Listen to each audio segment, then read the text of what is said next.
AndrewHogue.com allows you to get your fix 24/7 via our free iPhone and Android apps. Simply download from the respective stores and rock out.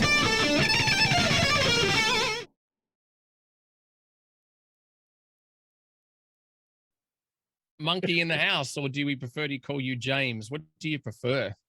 Munky's fine. Munky's good. Munky see, Munky do. Let's get into the chat. All right, in 3, 2, 1. This is Andrew Hogue, of course, for AndrewHogue.com, still Australia's only 24/7 metal radio station. And again, if I was going to ask this man this question, let's go back to the times. I'd say let's ask around 1995, after the year since the band's debut record from 94, to say, hey, Munky, you're still going to be making music in the year 2021, and you'll be releasing a brand new record in 2022, your 14th album. What would you have said to that question? I would have said, yeah, fucking right. I wouldn't have believed you. I would not have believed you. Because it just seems like a lifetime ago, you know? And we always lived, this band always lived for the moment, you know?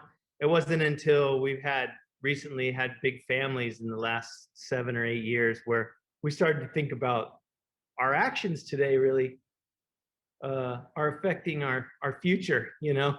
And so having kids, that'll do it to you. You know, anybody that has kids out there understands that. Well, with that in mind, again, just going off onto another part of the conversation, has this affected the way you write Korn's music as well? Because again, the band's sound is the band's sound. I mean, you came out with a whole fresh new sound when you started in 94, and that took off and we saw trends come and go. But again, Korn have still stood, I guess, the test of time in that respect and stood their ground on the sound that they created and invented. And now, like I said, having children and bringing that into the world and having a different way of, you know, considering the future, has this had any impact on the way you guys approach writing music? I think when you speak about back in the day when we started something in 1994, there was such a kind of an innocence and a naivety to what we were doing. We didn't really know what we were doing, you know. We were just pissed off kids that had something to say about our upbringing and our childhood. And a lot of people resonated with that.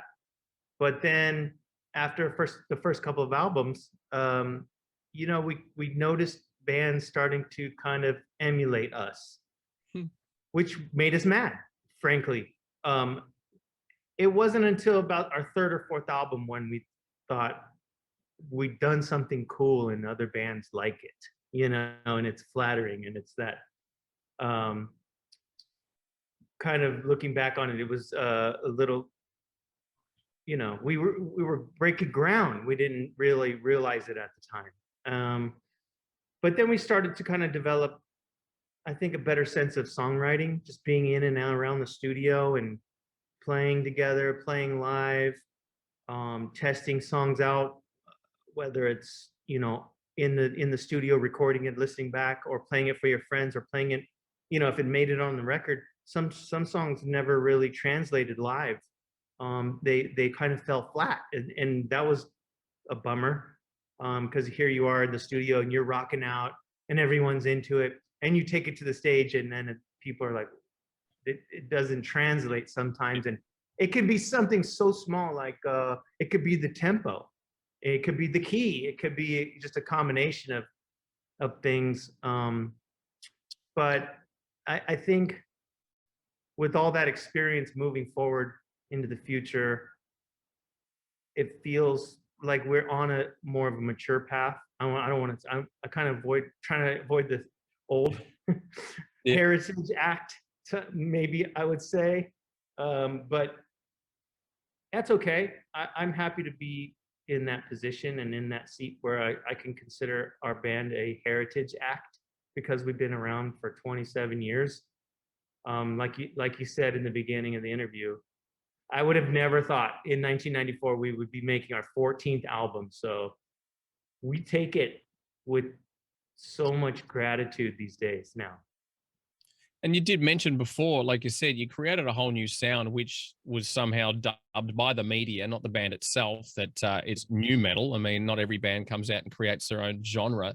A lot of bands are doing that today because they're trying to find their own feet. So they'll come up with some other subgenre. What have we got? Like about 70 subgenres related to heavy metal Right. It's today. awesome. It's so fun to listen to. It's New crazy. bands. But and again, like we mentioned about how much the sound just got so emulated that it kind of made that sound saturated, yet it was still your sound. It was just others were having an attempt to think, well, if they got big, I'm going to try and use the same formula. And obviously, you're still here, they're not. And now we're Right. talking about, there's talk now of a apparent resurgence in a newer generation playing the quote new metal sort of sound. I mean, how do you feel that this band's sound is now inspiring a whole new generation of musicians that are trying out this stuff? And again, having a 27-year career already, do you keep up with what's coming up?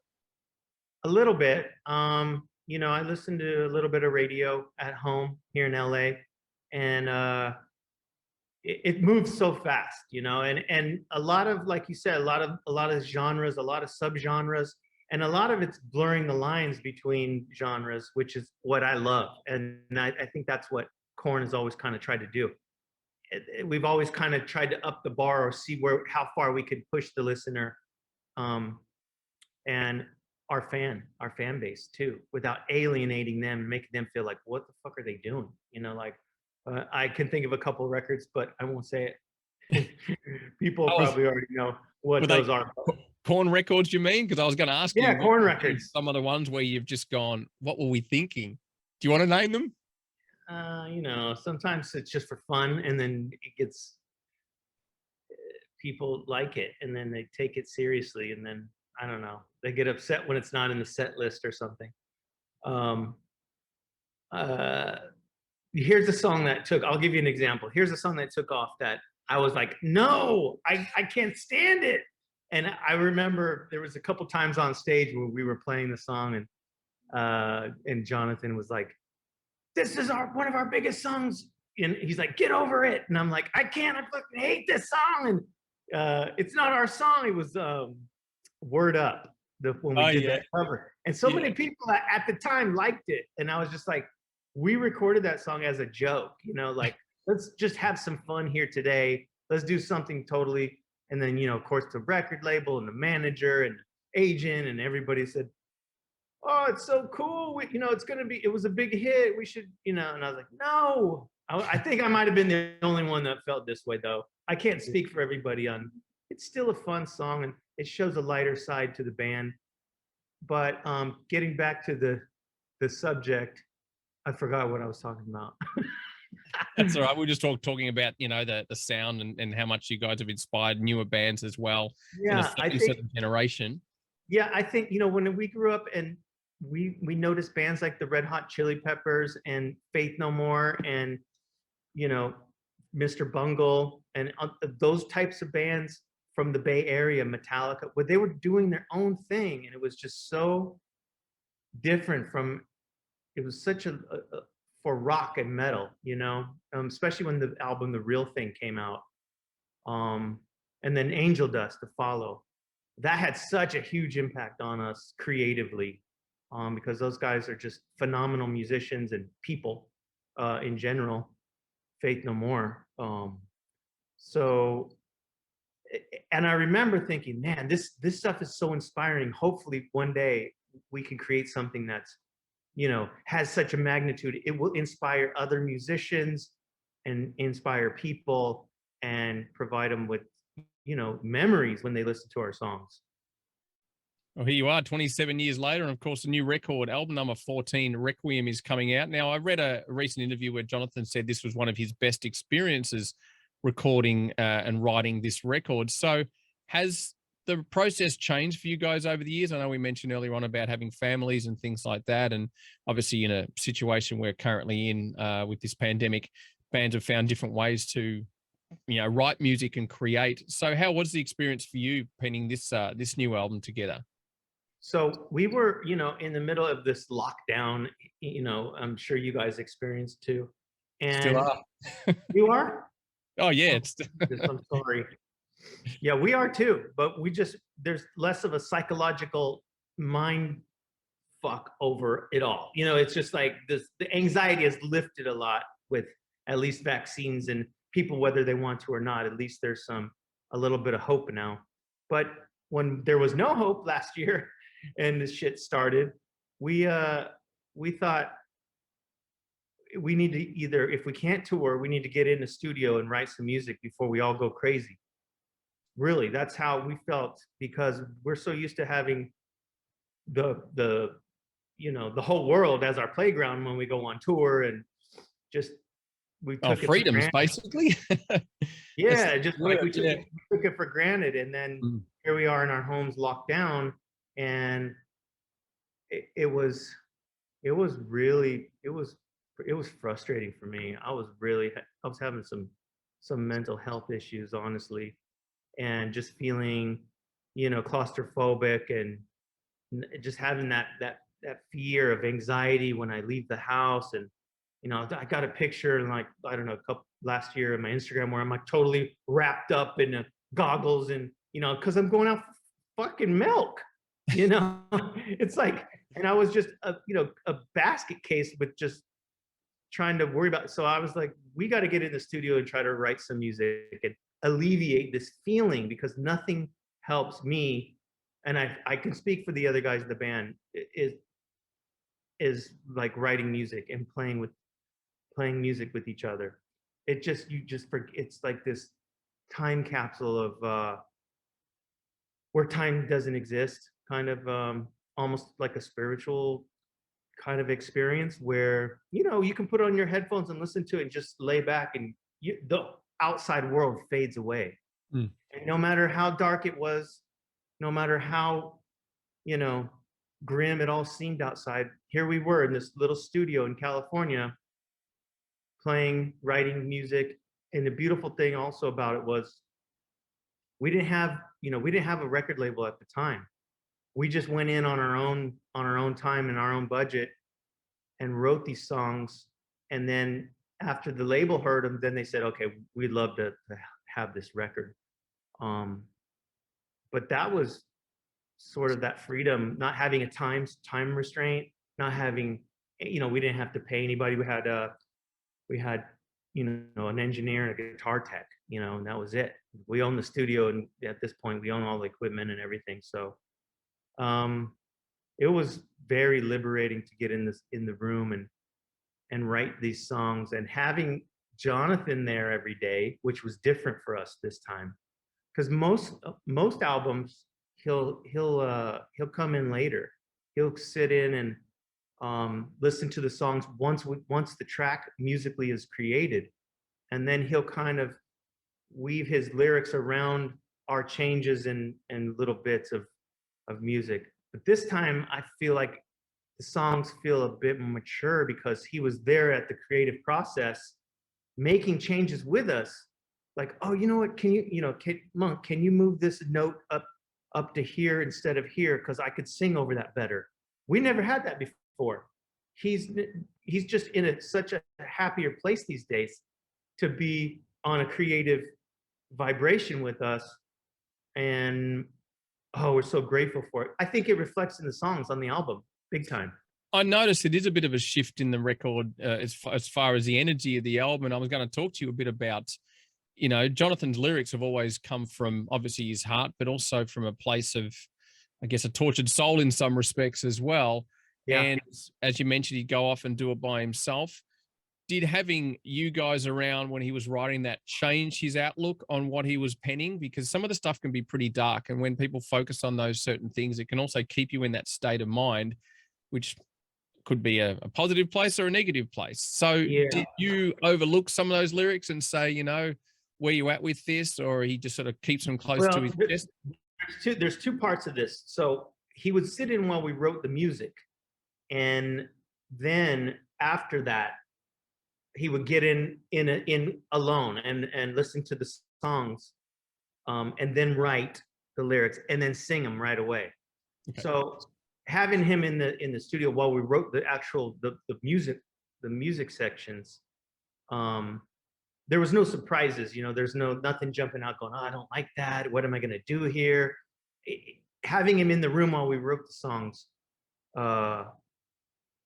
it gave him a chance to, you know, it gets kind of sink into his brain and like, you know, digest it and get into his subconscious, so that when he went to write lyrics, I think it came a lot easier, and it was easier to open that door of creativity lyrically for him because he was in the room. You know, he knows, kind of has an idea of what he wants to write.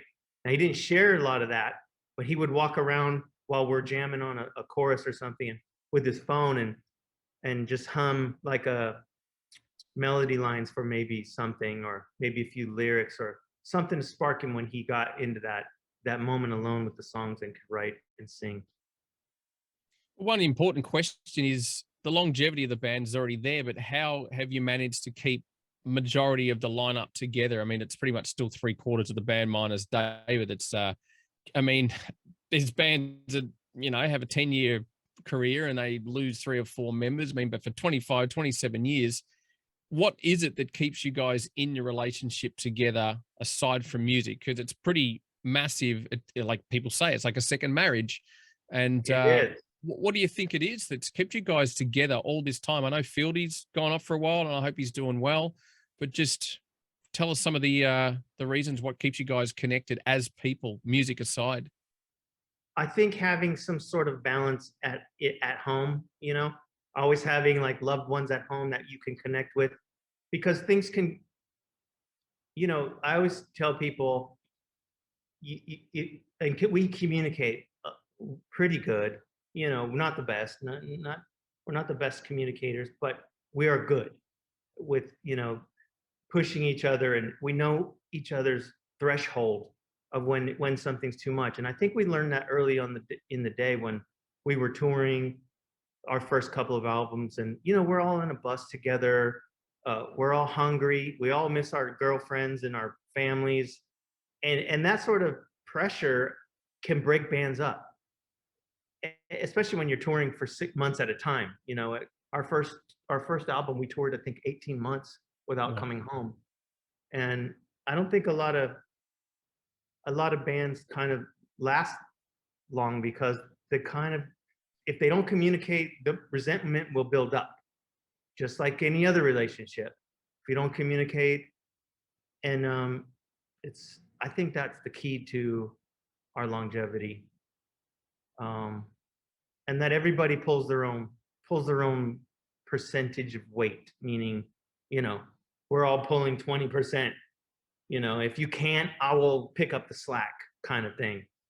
Yeah, everyone has a greater outcome together as a collective by pulling their weight, as you mentioned. Yeah.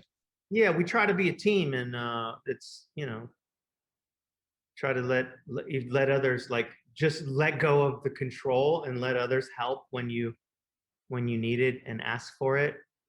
We've always been receptive to having each other help one another, whether it's personal or in the studio. Well, like I said, it's extremely rare in today's musical climate because it's harder than ever, especially with the amount of bands out there and also the amount of distractions that we all have as human beings, that at times music can just be put on in the background rather than the foreground where it kind of was for a lot of people, because the amount of options that we have as people is just enormous. Why people are just kind of oversaturated with you know, information and, again, Yes. options. So before we close, we can get you to choose one of your favorite tracks from the new record Requiem, which is out shortly. And one of your You gonna let me play one? Yeah, well, this, again, we're just doing this ahead of time. We'll play this around the time it airs. Okay, yeah, right. So we'll get you to choose one of your favorite tracks from the brand new record Requiem, and also just one of your favorite Korn songs of all time, one where you can look back fondly and go, yeah, I was really happy with that one. I don't think it's going to be Word Up. No, it's not going to be Word Up. Spoiler alert. So if you might want to change the station if you love that song. Yeah. It's a fun song, but it's not my favorite. So one of my favorite Korn songs, and it is to play live, is Here to Stay. I have an amazing just memory of writing that song. We were in Arizona. We went there because there was a distraction. and we went there to write an album, and that was one of the first songs that came out of that batch of Untouchables. And the video is amazing. The Hughes brothers directed it, and I believe what's this kid, Jesse Pink? I forgot his real name. The guy from Breaking Bad. Yeah, Jesse Pinkman. Jesse Pinkman, yeah, he's in the he's in the video. But the video came out amazing, and you know, it was a big time, a great time in our career, and that's one of my favorites. Here to Stay. Awesome. Well, we'll check that out shortly. Again, it's been a pleasure to talk with you, Munky or James, whatever prefers. And let's hope that when this sort of stuff starts to clear, that we can get Korn back in Australia, because you've always had such a massive, loyal fan base in the land down under. And we always look forward to having you coming back. So let's hope that is sooner than later. Man, my fingers are crossed. We missed going there so much. I mean, I think before there was a little bit of a deficit of Korn missing in Australia before the pandemic. So now there really is. And I'm sure people are really, you know, anxious to get out and have some fun and listen to some bands. And I know I am. And yeah, we're excited to come there at some point. All righty. Well, be safe wherever you may get to travel very, very soon. And let's check out some Korn right here on andrewhogue.com. Thanks for your time, Munky. Thank you.